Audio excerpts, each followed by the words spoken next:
Hey everyone, how are you? It's late afternoon here. It's a beautiful day in the 70s, so it was a really nice June day. I just got back from my surgeon's office with a post surgical appointment and had some issues with.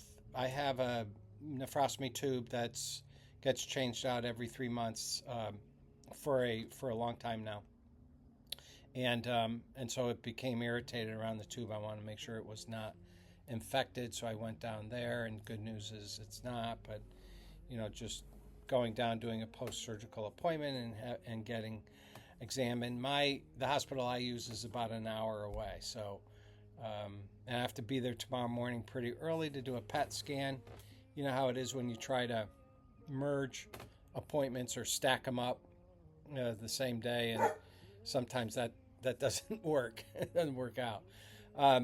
And But I was thinking about where I left off last time in my story, and I had left off in the urologist's office locally, having to lay down in his office because of the news, struggling with anxiety, fear, nausea, my body reacting to the news of high-grade bladder cancer, having him scratching his head saying, "Are you sure you never smoked or worked around chemicals?" And not knowing that much about that cancer, but knew that that was the bad type of it. And but finally composing myself enough to leave the office, and basically it was, as I can recall, I can't recall that much, but I'll be in touch. And I think what that doctor thought he was going to do was a tuberculosis virus bacterium that they put, it's something like that they put into the bladder. It's called BCG. Has the effect of sloughing off any cancer cell growth, and that was his recommendation.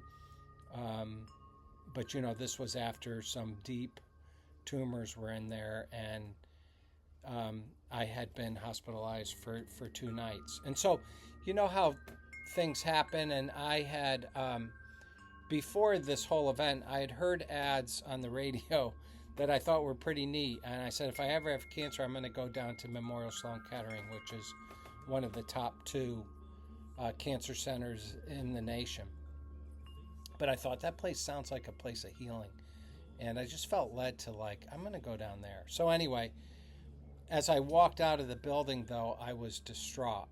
And I remember just making it to the curb, collapsing.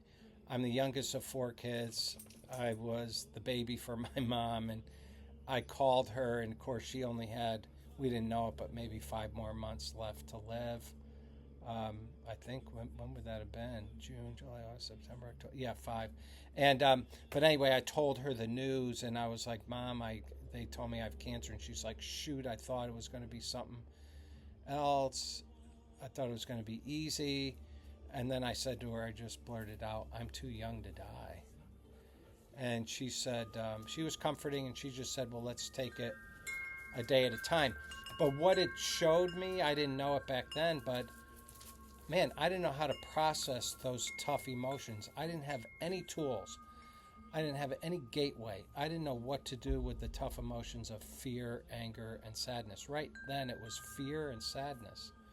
And, I had grown up as an emotion stuffer. I didn't grow up in an atmosphere of you express your emotions and you be vulnerable and all that.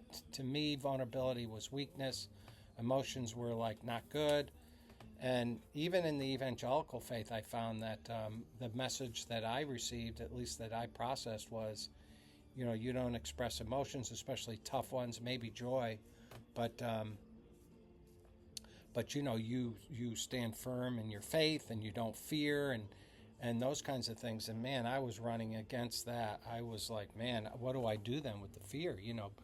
Emotionally Healthy Spirituality, a program I love, says that emotions that get buried, they don't die, they just get buried alive. And so I tried to put those emotions on a shelf, and that did not work, and it came out later as my journey kept getting worse and worse. 10 years later from this point, I would be facing an end of life prognosis, but because it would be metastatic high-grade urothelial, and I would be in a hospital at Lenox Hill in Manhattan. But at that point, I didn't know what to do with those emotions. And, as a Christ follower, that's why I like to call myself a Christ follower. Emotions are all through the scripture. Job, Jeremiah, David. They had dark times. Jesus struggled in the garden, but they expressed it, and they expressed the sadness, and they were honest. And man, I just couldn't do it yet. I was almost like a stiff upper lip kind of thing.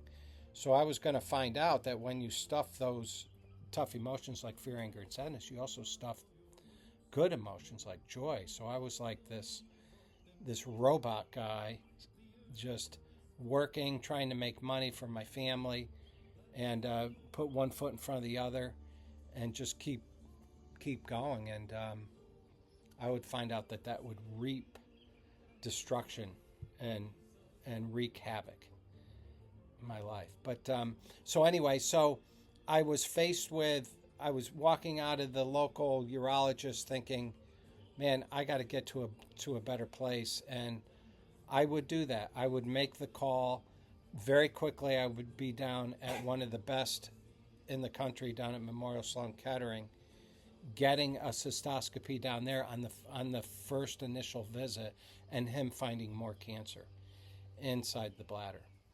And I'll describe that visit, but it was then he recommended the radical cystectomy, which was the bladder removal, the prostatectomy, take the prostate out, and then create a new reservoir, a new bladder out of intestinal tissue, the ileum portion. And so I'll talk about what that was like facing that. But right now, it was in my journey, it's just, I can't believe this is happening.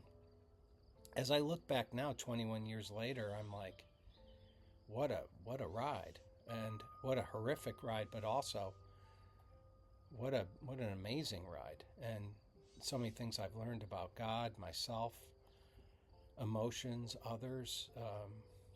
What can you say?